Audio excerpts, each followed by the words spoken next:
매일 잠언 묵상 버전 3번째 21장 세상 방식이 아닌 하나님 방식에 따른 복, 세상 방식이 아닌 하나님의 방식에 따른 복. 31절 말씀입니다. 전쟁을 대비하여 군마를 준비해도 승리는 오직 주님께 달려있다. 전쟁을 대비하여 군마를 준비해도 승리는 오직 주님께 달려있다. 이것을 전 이렇게 제가 한번 재해석 번역해 보겠습니다. 우리가 생각하는 방식의 승리만이 승리가 아니고 주님이 승리케 하실 수 있는 수많은 방식들을 가지고 계신다는 것입니다. 우리가 생각하는 방식의 승리만이 승리가 아니고 주님이 승리케 하실 수 있는 수많은 방식들을 가지고 계신다는 것입니다. 전 이 말씀을 딱 묵상하면서 떠올랐던 구약의 말씀 한 장면이 있습니다. 그게 바로 창세기 26장에 나오는 이삭의 소위 말하는 우물 사건입니다. 요지는 하나님께서 복을 주시는데 그 복은 세상이 말하는 방식에서의 복이 아니라 하나님을 전적으로 신뢰하고 기다리고 인내하면 하나님이 복을 결정해서 주신다는 겁니다. 하나님께서 복을 결정해서 주실 때에 우리가 생각할 때는 일이 안 된 것 같고 실패한 것 같고 심지어 억울한 일을 당한 것처럼 보여도 하나님은 아니다. 그 복을 결정하는 사람은 세상 방식이 아니다. 네가 눈에 보이는 그 상황이 아니다. 하나님께 달려있다는 것입니다. 이 내 굉장히 중요한데요. 여러분 한번 잘 들어보세요. 12절을 보면 창세기 26장 12절을 보면 하나님께서 이삭에게 그 해에 1년에 100배 복을 주셨다 합니다. 1년 만에 100배 복. 그래서 블레셋 사람들의 시기가 생겨나죠. 그래서 그들이 생각할 때 그 팔레스타인 지역 양과 소가 많으니까 이삭의 복의 근원으로 여겨졌던 우물들을 그 사람들이 메꿉니다. 우리 동네 와서 너희들이 뭐 하는 짓이냐? 그래서 그 우물들을 아버지 아브라함이 팠던 우물인데도 그것을 메꿔버립니다. 할 수 없이 이삭은 다른 곳에 가서 우물을 파는데 감사한 것은 광야 지대와 같은 땅인데 이삭의 종들이 우물을 파면 파는 대로 샘 근원을 얻더라는 것입니다. 근데 문제는 블레셋과 그랄 사람들이 이삭이 우물을 파면 빼앗더라는 것입니다. 우물을 파면 다툼이 일어나 빼앗기고 또 우물을 파면 다툼이 일어나 빼앗기는 그런 수모를 겪습니다. 그래서 우물도 이름을 에색이다 신나라고 이름 붙인 것, 다툼으로 빼앗겼다는 뜻이죠. 그러다가 더 이상 우물을 다투지 않고 빼앗기지 않게 되는데 그때야 이제 이름을 르호봇이라고 짓습니다. 내용인즉 이제는 여호와께서 우리를 위하여 넓게 하셨으니 이 땅에서 우리가 번성하리로다. 우물을 파면 빼앗기고 다시 우물을 파면 빼앗기다가 더 이상 빼앗기지 않게 되면서 우물 이름을 르호봇이라 짓고 이삭은 브엘사바로 가서 하나님께 제단을 쌓습니다. 근데 그때 그 제단을 쌓는 이삭에게 하나님 나타나셔서 이렇게 말씀하십니다. 그 밤에 여호와께서 그에게 나타나 이르시되 나는 내 아버지 아브라함의 하나님이니 두려워하지 말라. 내 종 아브라함을 위하여 내가 너와 함께 있어 내게 복을 주어 내 자손이 번성하게 하리라 하신지라.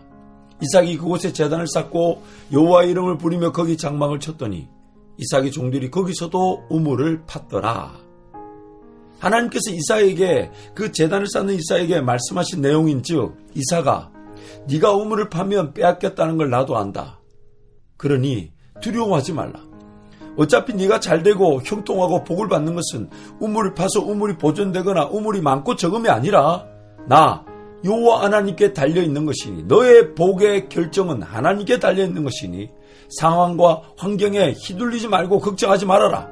내가 너와 함께 있어 내게 복을 주어 네 자신이 내 자손들이 번성하게 될 것이다.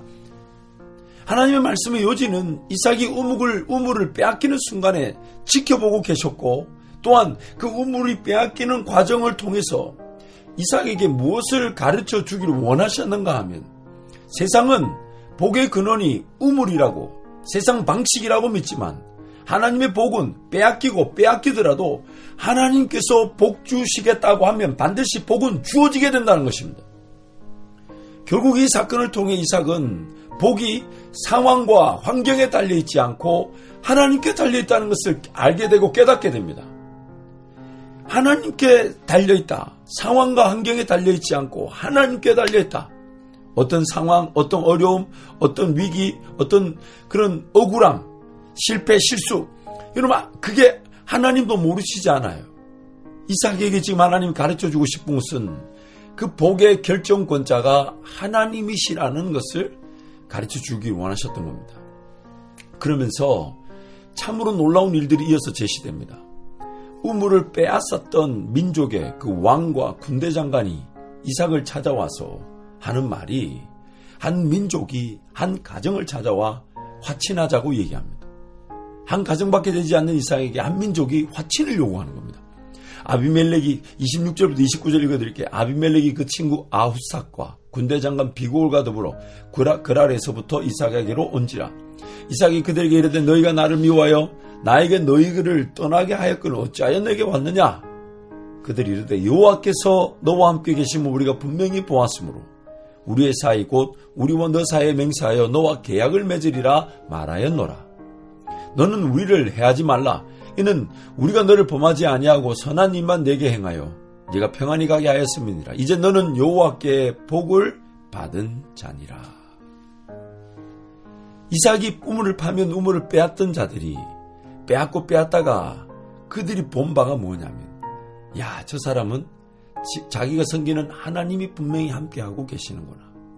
그러면서 오히려 그 아비멜렉과 그 군대 장관 그 민족이 이삭과 화친을 원해서 찾아온 것이라는 거죠.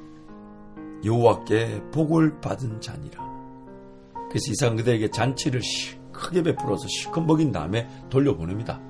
그리고 26장 33절 보니까 곧이어 이삭의 종들이 와서 추가로 우물을 얻었다고 보고하면서 그 이삭 사건의 내용이 맞춰지게 됩니다.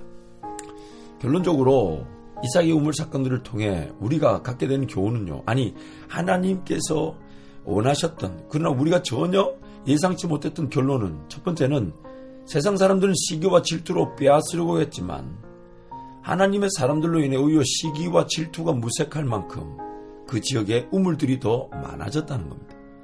그 팔레스타인 그 광야 땅에 그들은 빼앗아야만이 자신들을 지킬 수 있다고 믿었지만 하나님은 그 빼앗고 빼앗기는 과정을 통해 하나님의 사람들이 오히려 복의 근원 즉 그래 빼앗기면 파고 빼앗기면 파서 그 우물들이 많아지는 결과를 하나님은 만드셨다는 겁니다.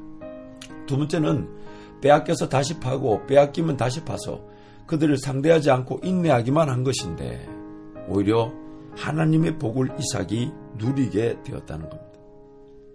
빼앗기면 다시 파고 빼앗기면 다 하나님 파게 하신 거죠. 근데 그들을 상대하지 않고 억울한 일을 당했다고 그들을 원망하거나 혹은 공격하거나 그런 싸움을 벌이지 않고 그냥 도망가고 피하기만 한 것이고 인내하기만 한 것인데 하나님께서 이삭에게 복을 주셨다는 겁니다. 세 번째, 오히려 원수들이 그 빼앗던 자들이 이삭과 함께 하신 하나님, 우리와 함께 하신 하나님을 인정하게 되고 또한 우리는 오히려 그 원수들을 잔치를 벌여 섬기게 하시는 하나님께서 오히려 원수들을 먹이시고 그들을 하나님 나라 법과 질서의 다스림 안에서 하나님 그분이 인정되도록 만드셨다는 겁니다. 네 번째, 이삭의 종들이 빼앗기는 상황에서도 오히려 그들은 더 성실하고 열심히 일하게 되었습니다. 그래서 우물들이 더 많아졌죠. 그래서 이삭이 그런 잔치를 하고 적들을 보내고 원수를 보내는 중에 이삭의 종들은 또 우물을 파서 우물을 얻었다고. 오히려 이삭의 종들이 그 빼앗기는 상황에서 더 부지런하고 더 성실하게 더 정직하게 일하는 사람들로 성장하게 되었다는 것입니다. 물론 그 외에도 수많은 하나님의 그 일하심의 결과로 하나님이 영광을 받으신 내용들이 더 많을 수 있습니다. 그러나 요지는 이삭의 복 그리고 우리가 받는 복은 어떤 상황과 환경, 세상의 방식, 물론 그 방식을 하나님이 쓰시기도 하십니다. 그래서 전쟁의 날을 위해 군마를 준비해야 되지만 잊지 말아야 될 것이 전쟁의 승리는 하나님께 달려있다는 것입니다. 상황이 어떠하든지 환경이 어떠하든지 세상의 방식대로 보자면 안 될 것 같고 심지어 억울하고 실패한 일을 당한 것처럼 보여도 하나님의 복은 하나님께 달려 있습니다. 어떻게 어떤 방식으로 어떤 복을 우리에게 주실지를 우리는 모릅니다. 하나님은 다 아십니다.